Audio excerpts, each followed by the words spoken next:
Sad news from Buckingham Palace, which has announced the death of a member of the royal family. Thomas Kingston's cause of death has been revealed. A coroner telling ET it's assumed the husband of Lady Gabriella died by suicide. Announced the death in the royal family. Some big news out of there this morning. It comes as Prince William pulls out of a memorial service out of the blue. And strangely, Buckingham Palace released an update on Kate's condition, which said very little. To the latest from Kensington Palace, Prince William has pulled out of a memorial service due to personal matters. According to the palace, he had been due to deliver a reading at a ceremony to honour his... Antidepressants also making headlines this morning.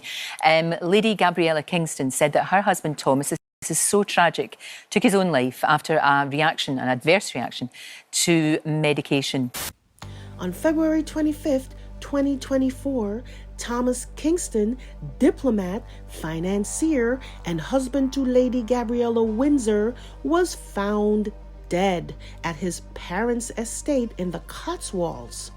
But almost a year later, questions still linger about the circumstances surrounding his death, especially given its proximity to another royal mystery that was unfolding last year. Now, Thomas Kingston was born on June 22nd, 1978 to Martin and Jill Kingston in Worcestershire, England. He was not born into British nobility. However, his father was a respected Queen's Counsel, eventually becoming a self-made millionaire, while his mother was very active in the church. His parents would go on to purchase a stately historical manor home in Gloucester, just a few miles from the royal estate at Highgrove. Now pay attention to Highgrove, folks, because its proximity to the Kingston family home will come up again later. In 2006, Thomas would attend the University of Bristol, where he was known on campus as Christian Tom. He would attain a degree in economics, and around this time, he was approached by the Foreign Office to join the Diplomatics Missions Unit in Baghdad. During the height of the Iraq War, Thomas would make quite a name for himself. No small feat for such a young man in war-torn Baghdad, navigating through IED explosions and negotiating with hostile factions to secure the release of hostages. This was Thomas Kingston, fearless, brilliant, and deeply trusted. His mentor, Canon White, known as the Vicar of Baghdad, said of Thomas, "The thing about Tom was he was never scared.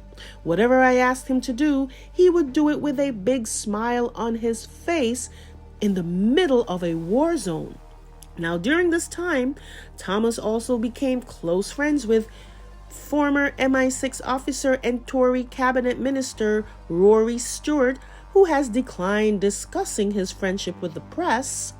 But from these connections, we see a portrait of a man whose sheer competence and intelligence would catapult him into the highest echelons of government, so it's no surprise that he would soon find himself a regularly invited guest among aristocratic circles. When Thomas returned from Iraq, he didn't just enter British high society, he conquered it. His intelligence and charm, combined with his mysterious background in diplomatic missions, made him irresistible in London's most exclusive circles.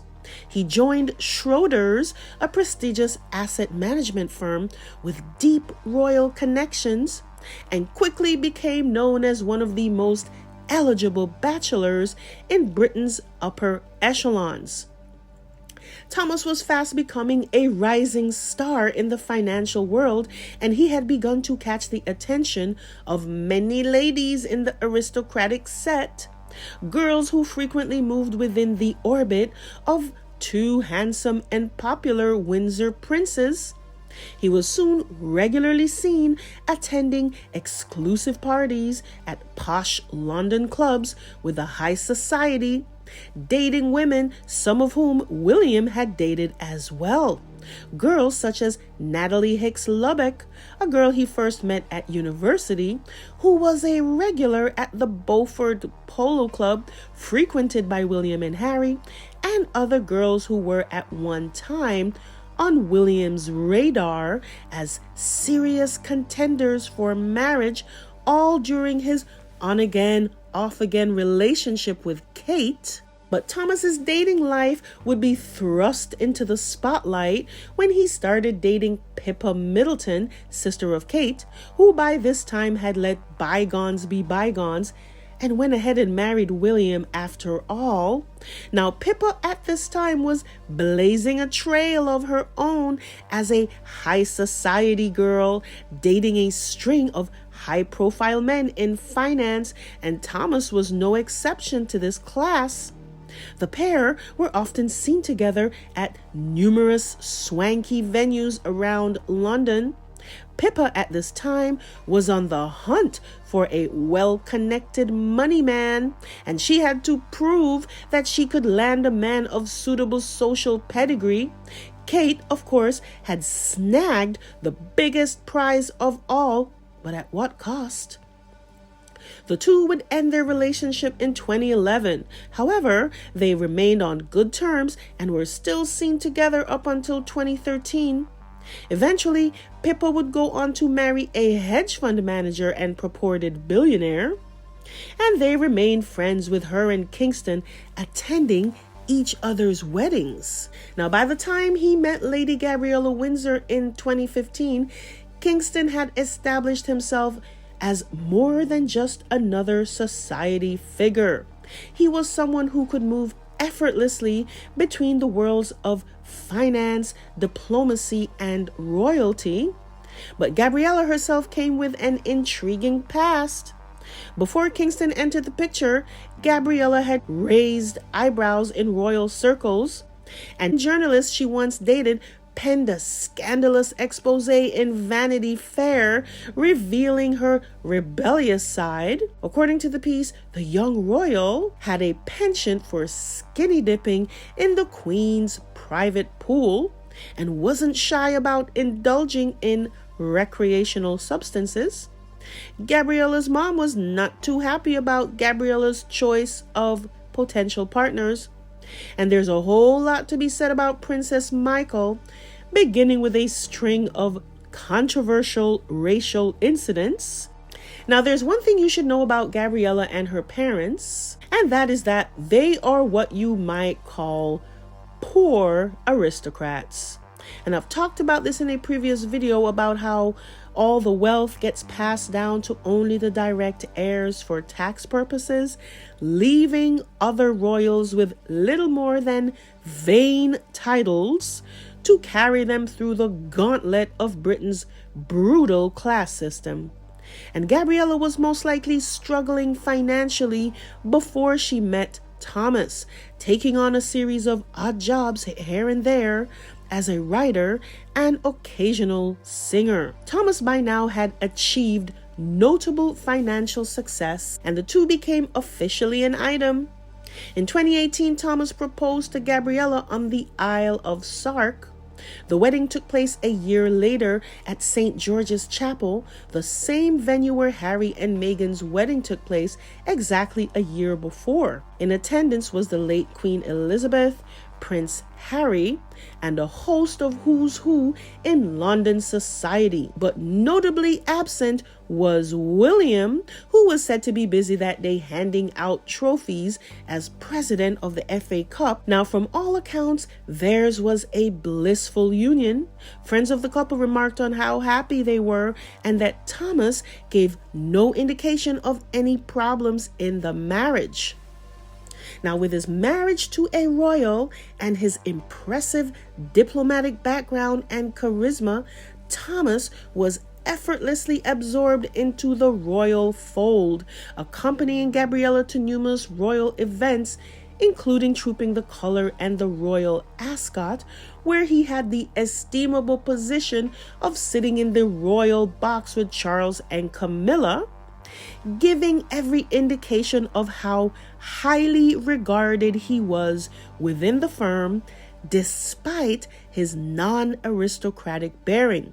And up to 2 weeks before his death, he was even a specially invited guest of Camilla's at a celebration of Shakespeare event. From all indications, Thomas was a rising star in the family, well liked by almost everyone. Now, on the evening of February 25th, according to the coroner, Katie Scarrett, Thomas had lunch with his parents at their home in the Cotswolds, an area in Gloucester where the family had their stately £3 million manor home. Now, there are varying reports about the last moments of his life.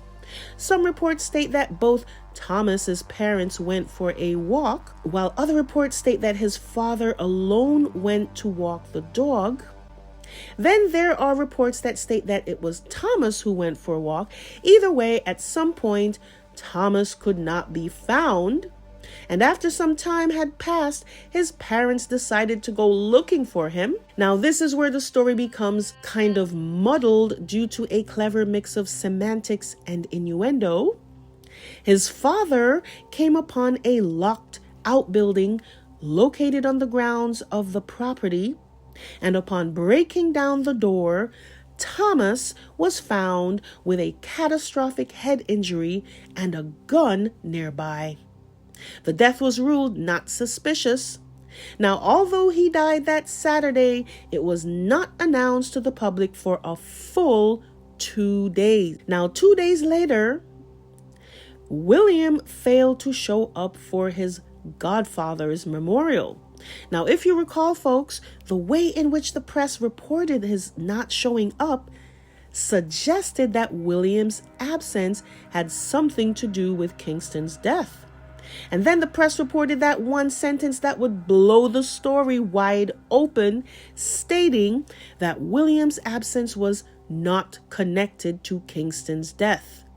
The press goes on to state that William's absence was worrying because he only lived a stone's throw away from where the memorial was taking place. Now, most people, including myself, assumed that his head injury was a result of a gunshot wound. But here's the thing. The coroner, Katie Scarrett, never actually stated that at all. She stated specifically catastrophic head wound with a gun found nearby. Nowhere does it state that the head wound was due to the discharge of a gun. For all we know, the gun could have been used to bludgeon him. And from the wording, it is very likely he may have suffered from some sort of blunt force trauma. Now, there are no reports of a gun being heard that day, not by his parents. The coroner certainly does not report that any witnesses heard the discharge of a firearm. Now, where had Thomas been that weekend? Well, Thomas is rumored to have attended a party at a familiar venue close to his parents' home, Highgrove, the longtime private party lair for the princes, which Harry mentioned in his book as Club H. Now, by this time, ownership of Highgrove had passed from Charles to William upon his inheriting the Duchy of Cornwall. And apparently, he has continued to have private soirees at the secret party lair. And Thomas is rumored to have been in attendance. Now, there was someone else who was a permanent fixture at Highgrove. Captain Ian Farquhar, who happened to be the dad of Rose Farquhar, said to be William's first love, or at least one of William's first love, because I've read about 3 or 4 girls who were said to be his first love. Now, anyway, back to Captain Farquhar. Captain Ian Farquhar was a close friend and hunting buddy of Charles and lived on the property even after ownership changed to William. However, just 1 week after Thomas's death, Captain Ian Farquhar would be discovered dead. Cause of death, revealed months later at his inquest, was that he became trapped between a wall and his bed after a night of heavy drinking. Trapped between a wall and... Okay. Now, about a day after William missed the memorial, he paid a visit to a synagogue, and there was something peculiar about his neck and face. There appeared to be purplish bruises, indicating a subcutaneous hematoma around his neck, and several scratches on his face. He may have been involved in a fight. Now, despite all the shielding he has received from the press over the years, it's been well known for some time that William has a problem with drinking. It was so bad that it was reported that Kate was pleading with him at one point to stop. But what kind of drunk is William? Is he a happy drunk? Is he a weepy drunk? Or is he more like an angry drunk? After Harry and Meghan left, William reportedly got into a drunken rage. During a ski trip without Kate back in 2017, William was photographed drinking it up with his best buddies and getting cozy with a woman who was not Kate. Kate was obviously not too pleased about this. Now combine his drinking with his signature incandescent rage, and well, you might get bruises on your neck and face. Maybe it's just a coincidence that these bruises appeared 4 days after Thomas's death. Could this have been the reason why he missed his godfather's memorial? And why did the press inadvertently connect him to Kingston? Perhaps they did it on purpose. What did the press know? Why did they have to mention that William's absence was not linked to Kingston's passing? Now, here's my guess.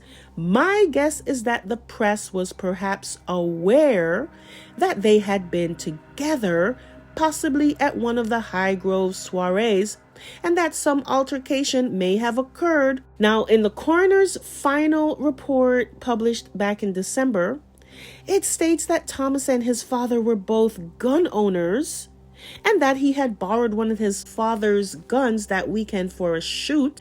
Now, this was never reported back in early March after his death.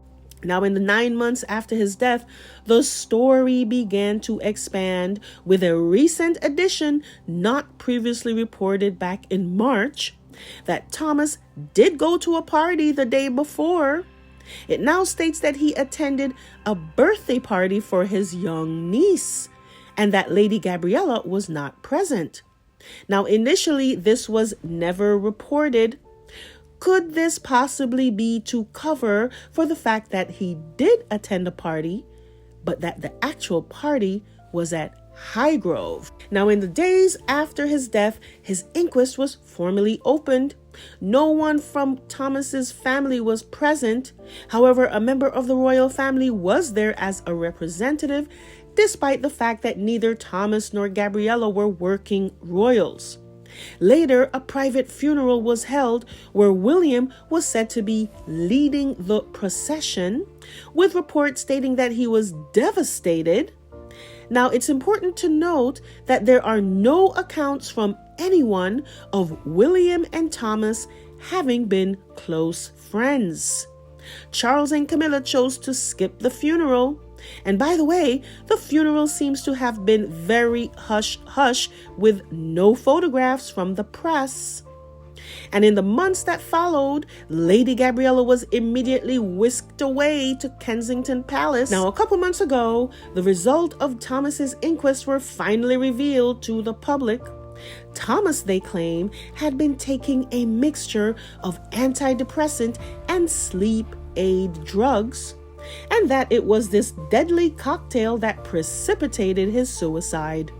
Now, Lady Gabriella would go on to corroborate Thomas's use of antidepressants, stating that her late husband's death was likely triggered by medication.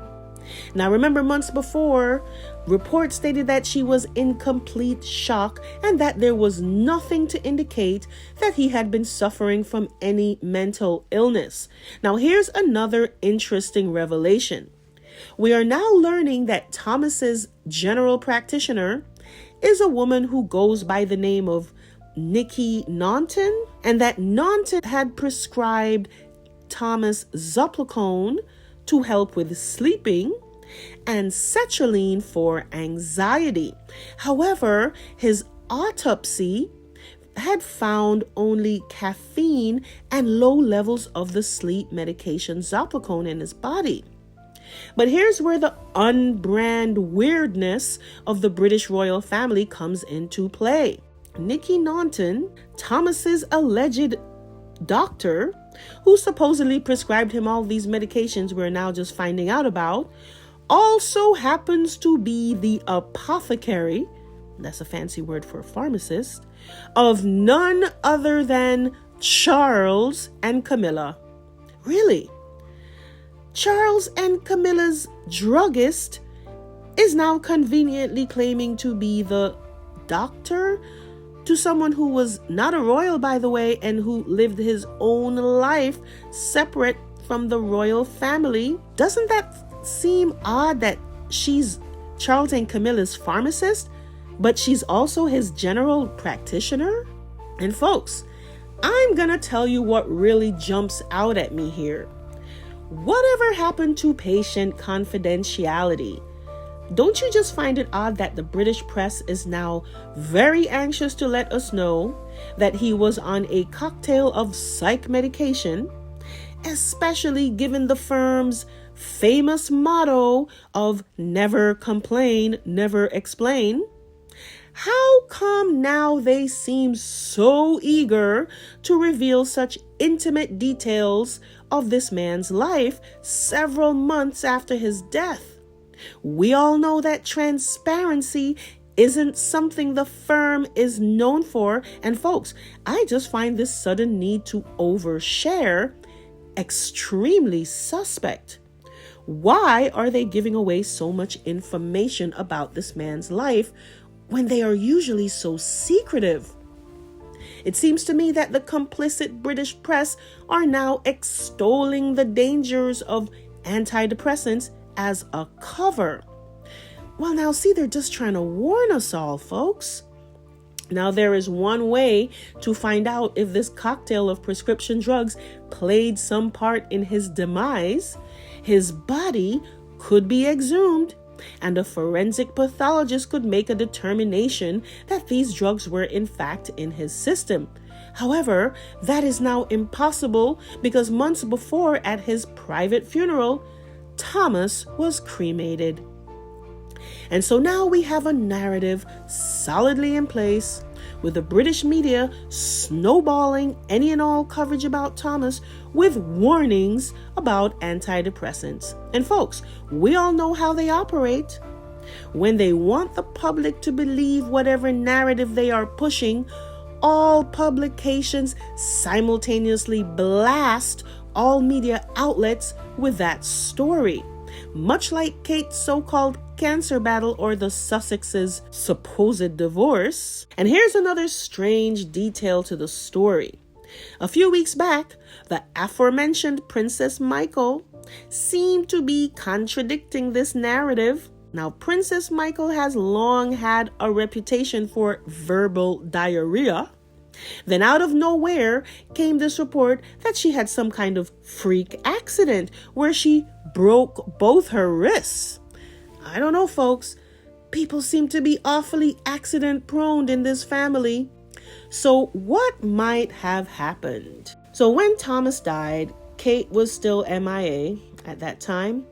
And the obvious question on everyone's mind was Kingston connected to Kate's prolonged absence? Now, whether intentionally or unintentionally, the press squarely placed William at the center of his death. And folks, the only reasonable explanation I can come up with for the press reporting that William was not involved is that they were seen together prior to his death. Why else would the press report this unless they are privy to the fact that they were seen together? And it just seems a bit too convenient now, this sudden antidepressant story. It looks like something cooked up by Kensington Palace's crack communications team, the best taxpayers' money can buy. Now, there are all kinds of theories out there. I'm sure you've heard them all. One claiming that something may have been going on between Kate and Thomas that set William off.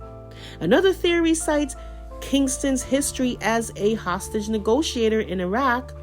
Could he have been brokering communication between Kate and William due to Kate being in hiding? And now we know she was in hiding, because if she wasn't, there would never have been a need to carry on with all the kabuki theater last year. It is also very likely that Kingston could have been MI6, because it certainly fits his profile. Now, we all know William seems to have a nasty reputation for not getting along with too many people.